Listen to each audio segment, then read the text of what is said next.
Hierdie is my en maatjie Edna se goedjies by die Moreletta Kersmark. Die groot Moreletta Kerk, de Villa Boa. So, julle is hartlik uitgenooi om te kom kyk wat het ons hier.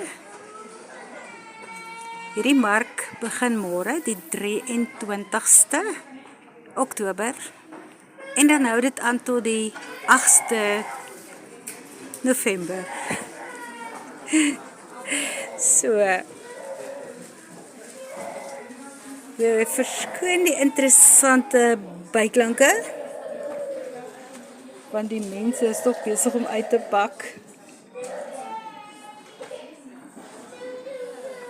Maar dankie as julle sal kom inloer.